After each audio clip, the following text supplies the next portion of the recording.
Amigas, amigos, bienvenidos a un nuevo programa de Abre los Ojos. Hoy tenemos aquí nuevamente con nosotros a Juan Surroca, que ya es conocido de muchos de vosotros, y hoy nos va a hablar acerca de un tema muy sugestivo. Por lo menos el título, al menos me parece a mí que es muy sugestivo. Se titula El Apocalipsis en Génesis. Y claro, estamos hablando de Apocalipsis en Génesis, que es el último libro, como sabéis, de la Biblia, en el primer libro de la Biblia. Juan, ¿nos puedes hacer una pequeña sinopsis en cuanto a este título? Sí, cómo no. Un saludo a todos los espectadores.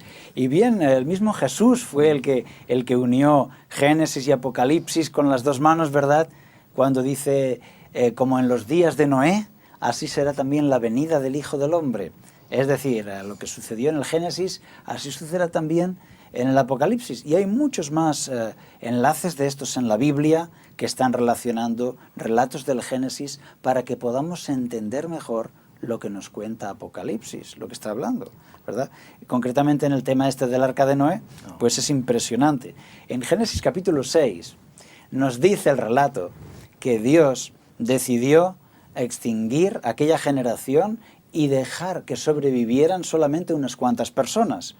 Y llega un momento en el cual, por ejemplo, en el capítulo 6, versículo 22, se dice, y lo hizo así Noé, hizo conforme a todo lo que Dios le mandó, que no era poco ponerse con aquella generación, ¿verdad?, a decirles, voy a construir un barco grande para salvarnos, cuando no había necesidad de tal barco, ¿no?, humanamente hablando. Y él dice aquí, recalca este texto 6:22, y lo hizo así Noé, punto y coma, hizo conforme a todo lo que Dios le mandó. Es tremendo esto, ¿eh?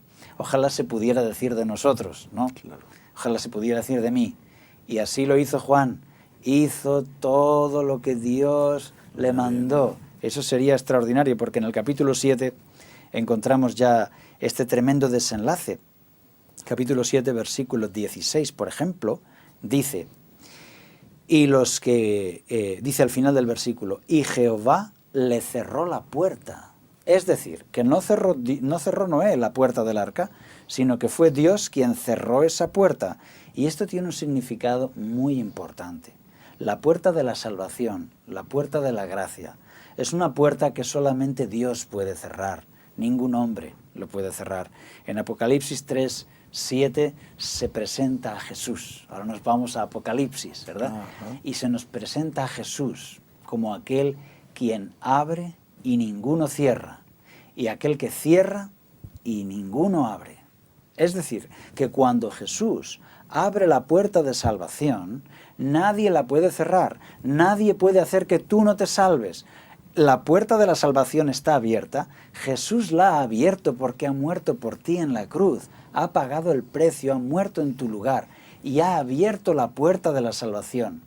Y nadie la puede cerrar, solamente si tú quieres entrar o si no quieres entrar, ¿de acuerdo?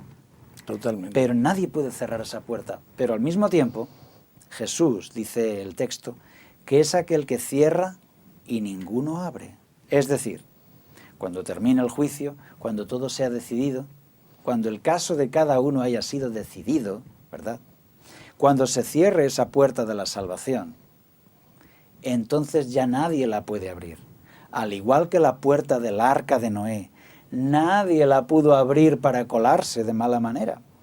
También la puerta de la salvación en Apocalipsis, al fin del tiempo, cuando Jesús cierra, ninguno abre. Cuando los hijos de Dios son sellados en sus frentes, ¿verdad?, para salvación. Aquel que haya quedado fuera no se puede colar a la fuerza ni por ninguna estratagema, porque Jesús es todopoderoso. Es aquel que cierra y ninguno abre. Por lo tanto, aquí unimos Génesis con Apocalipsis. Igual que la puerta del arca estuvo abierta durante muchos años y mucha gente podía entrar y ser salvo, así también hoy la puerta de la salvación está abierta para ti y para mí. podemos entrar libremente. Hagámoslo, aprovechemos esta oferta de salvación, esta oferta de amor de Dios, porque no durará para siempre. Un día la puerta se cerrará. Quiere decirse, Juan, que quizá alguien se lo pueda estar preguntando, el Señor cierra la puerta y entonces ya no hay tiempo para el arrepentimiento.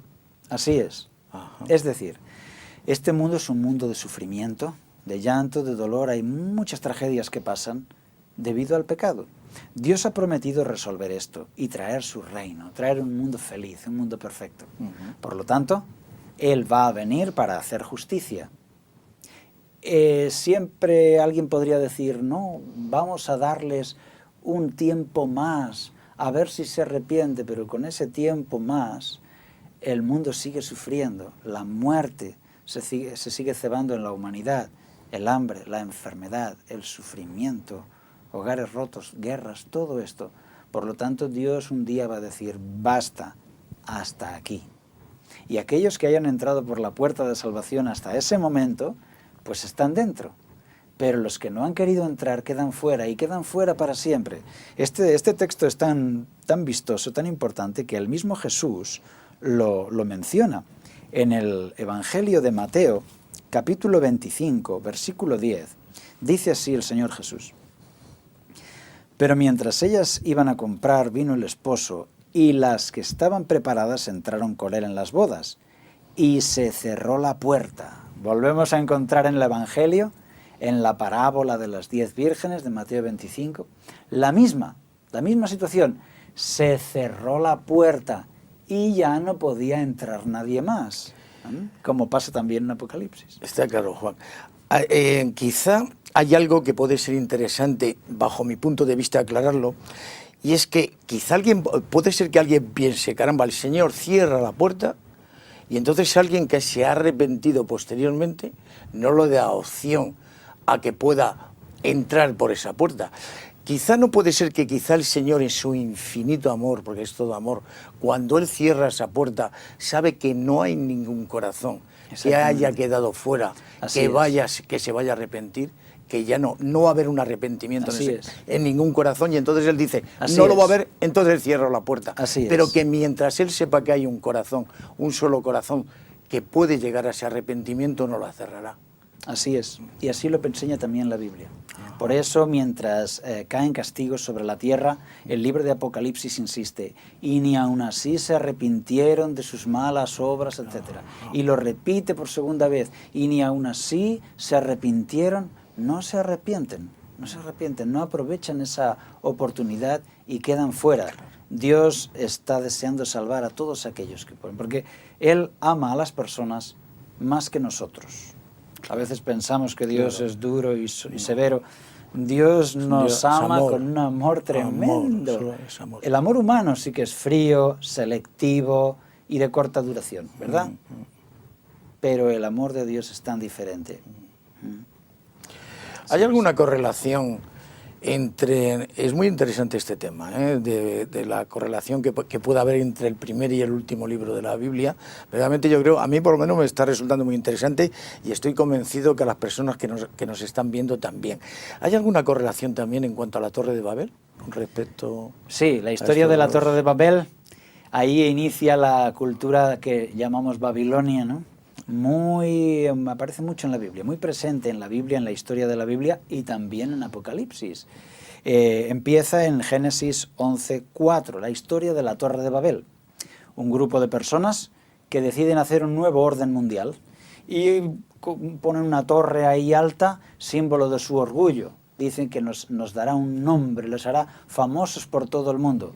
Y ahí había una especie de tercer Reich. Ahí había una situación tan injusta, tan mezquina, que iba a ser muy opresiva y que Dios no la permitió. Y Dios destruyó esa torre, confundió las lenguas, etc. Ahí en ese mismo lugar se fraguó el imperio babilónico.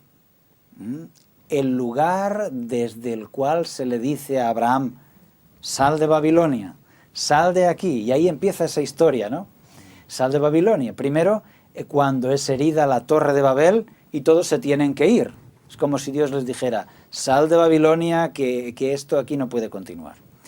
Y la gente sale de Babel, Babilonia. Ellos le habían llamado Babel, que significa puerta del cielo, Babel, puerta del cielo. Entonces tenemos esa Ur de los Caldeos, también ahí en Babilonia. Se le dice a Abraham, que representa al pueblo de Dios, sal de Babilonia, que aquí hay mucha idolatría. Ellos están adorando estatuas, están con los signos del zodíaco, son, podríamos decir, evolucionistas de alguna forma, y se le dice, sal de esta forma de religión que es confusa. Los hebreos tenían una palabra que es balal, para cuando uno habla balbuceando, ¿no?, de forma confusa. Entonces ellos les pareció que se parecía Babel y Balal, y así de una forma un poco despectiva quedó Babilonia como un signo de confusión. Balal, no Babel, sino Balal. Y pasando la historia llegamos al imperio neobabilónico, con Nabucodonosor y los reyes que le siguieron, que envió sus ejércitos hacia Jerusalén, ¿verdad?, y conquistó todo aquel mundo conocido. Para los israelitas, Babilonia era la nación que había destruido su ciudad y su templo, que les había llevado cautivos y que no les permitía reconstruir. Había destruido literalmente su nación. Fueron todos al exilio. El maravilloso templo de Salomón había sido destruido por completo. ¿Cómo se podían sentir ellos a la hora de pensar en Babilonia? Pues que era la gran religión rival. Les cambiaban el nombre, tenían otros dioses y les sometieron militarmente. Por eso hay esa pugna entre Jerusalén y Babilonia. Y eso que tenemos en el Génesis, esa pugna entre el pueblo de Dios, ¿verdad?, y Babilonia o Babel, llega por toda la historia de la Biblia, Jerusalén contra Babilonia, ciudades rivales, y llega a la eternidad en el libro de Apocalipsis, con esas frases como ha caído Babilonia, ¿verdad? Ha caído Babilonia y ¿qué queda? La nueva Jerusalén. O sea, se acabó Babilonia para siempre, pero Jerusalén va a ser eterna. Entonces, fíjate qué interesante. Esa Babel del Génesis, esa torre que quiso desafiar a Dios, ¿verdad?, con un nuevo orden mundial, político y religioso, es tomado como símbolo de cómo en el tiempo de Apocalipsis también habrá un nuevo orden mundial que intentará desafiar a la Biblia y al verdadero pueblo de Dios. Un nuevo orden mundial político y religioso que intenta, pues ya sabes, estamos en la época de la globalización, globalizar todo, religión, política, ética, moral, leyes, ¿verdad? Y el resultado es que esa Babilonia cae y Jerusalén es eterna. Ese llamado a salir de Babilonia, ¿verdad? En el Génesis salen de Babel, luego en la historia bíblica Abraham es llamado a salir de Babilonia, no a quedarse ahí. Luego cuando en tiempos del imperio neobabilónico, Israel, que está en el exilio en Babilonia, también se le dice, salid de Babilonia, vamos a reconstruir Jerusalén. Y esto se convierte en Apocalipsis, en un llamado para ti y para mí. Porque también en Apocalipsis está el llamado, ¿verdad? En Apocalipsis 14:8, ha caído Babilonia. Y antes de eso se nos dice, salid de Babilonia. Que tú y yo salgamos de esa confusión, de ese pretendido ecumenismo, de ese presunto nuevo orden mundial que se está fraguando, para no formar parte de él, sino formar parte de un altar pequeño, un altar humilde, que sea fiel a Dios. Y ahí, una vez más, la Biblia une Génesis y Apocalipsis con la Torre de Babel. Muy interesante, Juan, francamente interesante. Y yo estoy pensando también en una historia que existe en Génesis y qué relación puede tener con respecto a Apocalipsis, que es la historia de Caín y Abel. Muy interesante. Pues de la misma forma que hemos hablado con Babel o con el Arca de Noé, también encontramos una ilustración en el Génesis que nos ayuda a entender Apocalipsis. Y es la historia de los dos altares. En la historia de Caín y Abel vemos a la humanidad dividida en dos. Un altar falso, que es el de Caín, que vive la religión a su manera, como él cree conveniente. Y otra religión, que es la de Abel, que él hace las cosas como Dios le ha dicho. Abel es fiel, ¿de acuerdo? Sin embargo, Caín está molesto. y usa la fuerza bruta y desea matar a su hermano. ¿Es posible que esto pase en el tiempo del fin? ¿Es posible que esto pase en Apocalipsis? Si nos vamos, por ejemplo, a Apocalipsis 13:15, podemos ver esta historia. Apocalipsis, capítulo 13, versículo 15. Podemos ver también la historia de los dos altares, la historia de los dos hermanos. Apocalipsis, capítulo 13, versículo 15.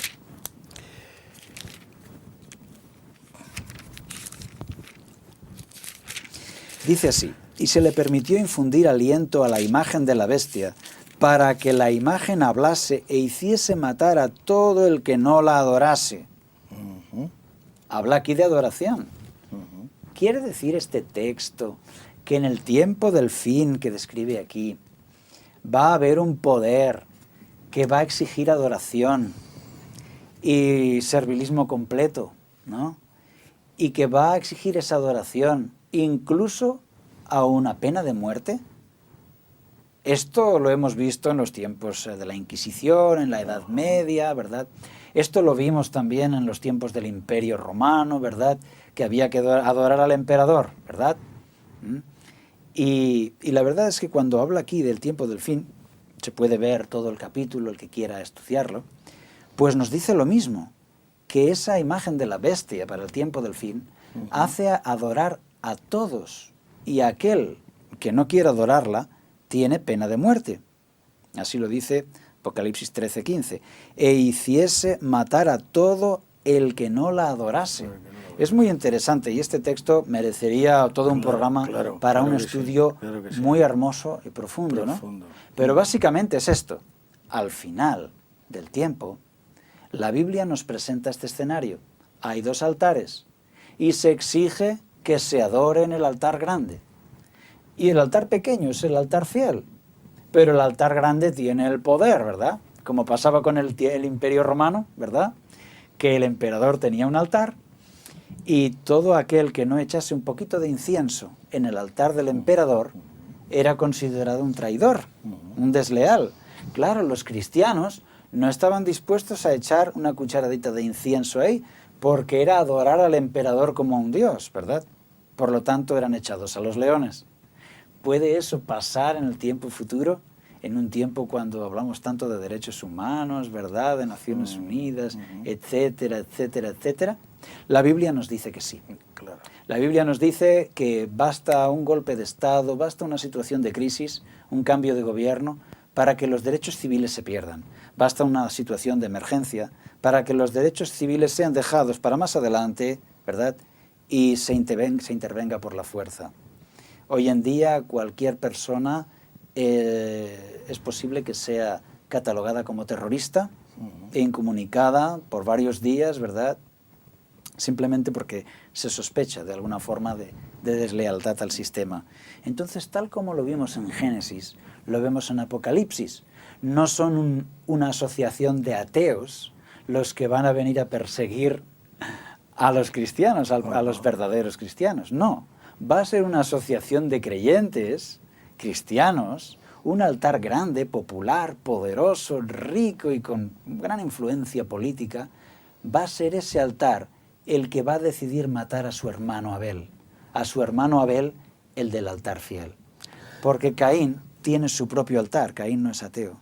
Caín es creyente, solo que ha hecho una religión a su manera, al margen de lo que está escrito en la Biblia. Que como tú muy bien dices, no solamente es en base a este caso que estás exponiendo, sino que también hemos visto otros casos a lo largo de la historia. Como decías, el tema de la Inquisición. Eran creyentes, eran verdaderamente religiosos, una organización religiosa poderosa, la que llevaba a aquellas personas a la hoguera, ¿no? A la tortura. Así es. En base a este tema, si no pasaban por las circunstancias que ellos querían, por las que se debía de pasar. Así es. Pensaban que se debía de pasar. La verdad es que la institución que más enconadamente ha perseguido la Biblia y ha destruido a la Biblia y a sus poseedores, y a sus dueños, no ha sido una asociación de ateos, precisamente. Ni unos comunistas ni unos anarquistas, sino que el gran enemigo de la Biblia y de los cristianos han sido los cristianos del altar grande, podríamos decir. Una iglesia cristiana que ha tenido el poder civil también en su mano, el poder de los reyes, y ha podido incluso enviar ejércitos a la guerra para exterminar a aquellos otros cristianos que no aceptaban su autoridad. Esto que ha pasado durante 13 siglos, que es mucho tiempo, ¿verdad? Eso dice la Biblia que sucederá al fin del tiempo, y así tenemos en Apocalipsis capítulo 12, versículo 17, una pequeña fotografía de ese tiempo del fin. Dice así 12:17, entonces el dragón se llenó de ira contra la mujer y se fue a hacer guerra contra el resto de la descendencia de ella, los que guardan los mandamientos de Dios y tienen el testimonio de Jesucristo. Dicho en otras palabras, el dragón, el diablo, se llena de ira contra la mujer, la iglesia verdadera, ¿verdad? Y se va a hacer guerra contra los que han quedado al fin del tiempo, el resto, ¿no? Los que guardan los mandamientos de Dios y tienen el testimonio de Jesucristo. Es decir, en los días finales de la historia de este mundo, un gran movimiento religioso que exige adoración va a hacer guerra enconada contra el altar pequeño. Por eso nos decía Jesús en el Evangelio, en Mateo 24, que en los últimos días habrá una gran tribulación, tan grande como nunca hubo en la historia. Es a eso a lo que se refiere. Quizá en base a lo que estás diciendo, se me está ocurriendo una comparación en cuanto a la época en que aquella organización religiosa, también poderosa, perseguía a los cristianos y los llevaba a torturas, hogueras, etcétera, simplemente por querer leer su palabra, la palabra de Dios.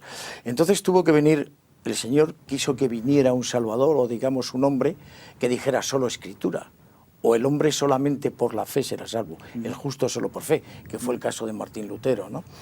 Ahora va a ocurrir efectivamente esa misma organización poderosa va a perseguir a los genuinos cristianos, y ahí no va a ser ya, lo que pasa es que va a ser una época de tribulación mayor que nunca, nos dicen las Sagradas Escrituras, mucho más que aquella que hubo en los tiempos de Martín Lutero, será como nunca, nos dicen las Sagradas Escrituras, han ocurrido, y entonces el Salvador, digamos que igual que Martín Lutero fue el Salvador, o digamos enviado por el Señor para aquella tribulación, para esta gran tribulación, que será la mayor que nunca ha habido, vendrá un gran Salvador, pero este será definitivo, que será la venida de nuestro Salvador, la venida de Jesús. Así es, la venida de Jesús que viene para hacer justicia, ¿verdad?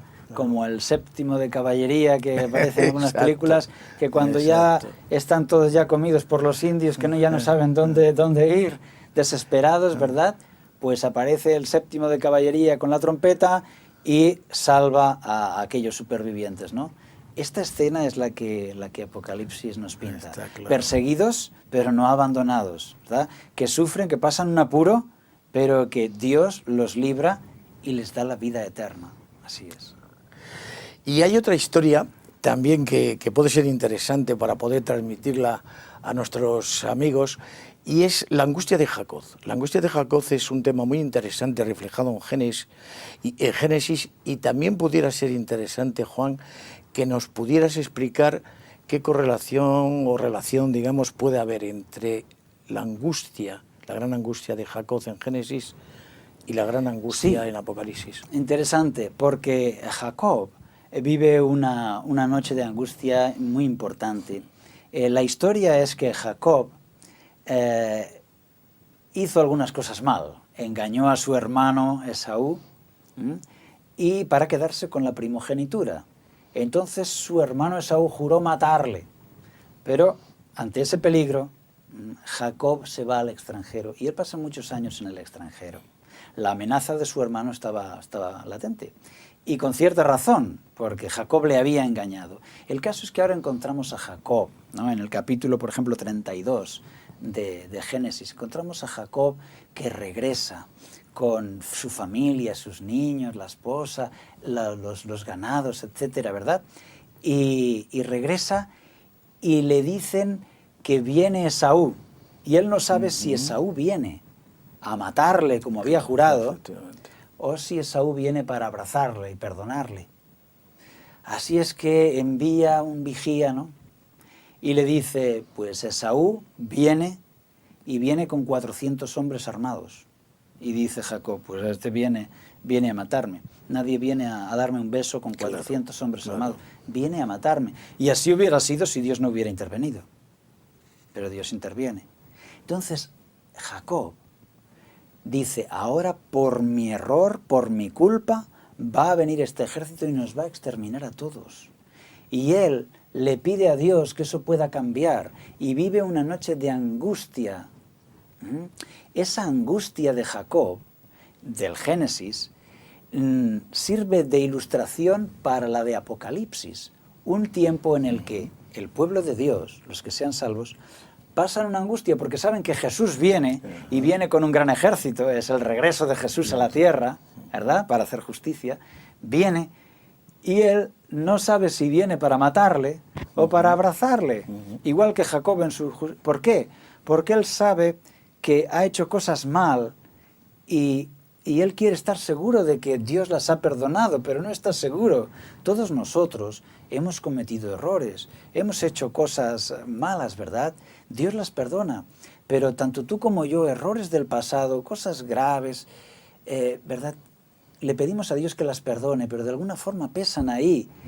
Y estos de la última generación, cuando viene Cristo, sufren esa angustia de Jacob, porque ya no hay intercesor que interceda por ellos. El juicio ha terminado, ellos son salvos, pero no lo saben. Han sido sellados en sus frentes, pero les queda ese tiempo de angustia de Jacob que menciona la Biblia.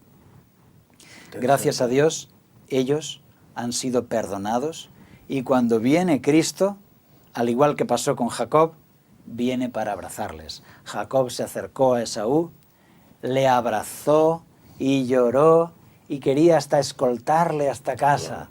Fueron ya como hermanos. Así también Dios perdona nuestros pecados, ¿verdad?, si somos fieles, y Él cuando venga viene para abrazarnos, para darnos su perdón. Esta es la historia de la angustia de Jacob que vemos en el Génesis y que sirve de ilustración para una realidad que vamos a vivir en el Apocalipsis. Podemos estar tranquilos, Juan, en cuanto a que todos somos imperfectos, somos pecadores, pero que cuando nos arrepentimos genuinamente de nuestros pecados, deberíamos de tratar de que esos pecados, esas acciones del pasado no pesen sobre nosotros, porque sabemos que el Señor, cuando ha habido un arrepentimiento genuino, Él ha borrado esos pecados, ¿no? Dice las Sagradas Escrituras que si vuestros pecados fueran como la grana, como la lana serán emblanquecidos, ¿no? Muy bien, a mí me gustaría hacerte otra pregunta con respecto a este tema tan interesante que estamos viendo. ¿Qué podemos decir acerca del árbol de la vida? ¿Qué relación hay entre el árbol de la vida? Pues este quizás sea el detalle más profundo y más intimista, ¿no? Porque tenemos el árbol de la vida en Génesis y lo tenemos en Apocalipsis, ¿verdad? Y tenemos que se nos ofrece su fruto en el Génesis y no se nos vuelve a ofrecer hasta el Apocalipsis. También en eso Génesis y Apocalipsis están unidos. Dice el Apocalipsis en el capítulo 22, versículo 2, que ahí estará, ¿verdad?, en la eternidad el árbol de la vida que nos ofrecerá sus 12 frutos, etc. Es una promesa. Yo lo tomaría como un llamado a todos nosotros, tú que me escuchas. Cada día, de alguna forma, se te ofrece el árbol de la vida. Al igual que a Eva, tienes oportunidad de ir a Jesús, ¿verdad?, y tener comunión con Dios y tomar ese fruto de la vida para tener vida eterna y tener energía para el día, ¿verdad? O puedes elegir el fruto del bien y del mal, es decir, el fruto de la suficiencia propia, como dijo Eva. Pues yo creo que más o menos ya sé lo que tengo que hacer, ¿no? Y voy a... ¿verdad? ¿Por qué? Porque la serpiente está ahí para tentarnos y para hacernos creer que nuestra inteligencia puede llegar a ser incluso más coherente que la palabra de Dios, ¿verdad? Dios les dijo, no comas. Ella pensó que era más inteligente comer y comió. Y ese fue un gran desastre. Hoy en día la suficiencia propia también nos dice que podemos empezar el día por nosotros mismos. ¿Para qué orar? ¿Para qué tomar del árbol de la vida? Mi invitación a todos desde aquí sería esta. Al empezar el día, toma del árbol de la vida. De rodillas, habla con Dios, en comunión con Jesús, llena tu corazón de su espíritu para tener victoria durante el día. Y si hacemos esto, tendremos victoria hoy y siempre. Muchas gracias, Juan, por tus interesantes palabras.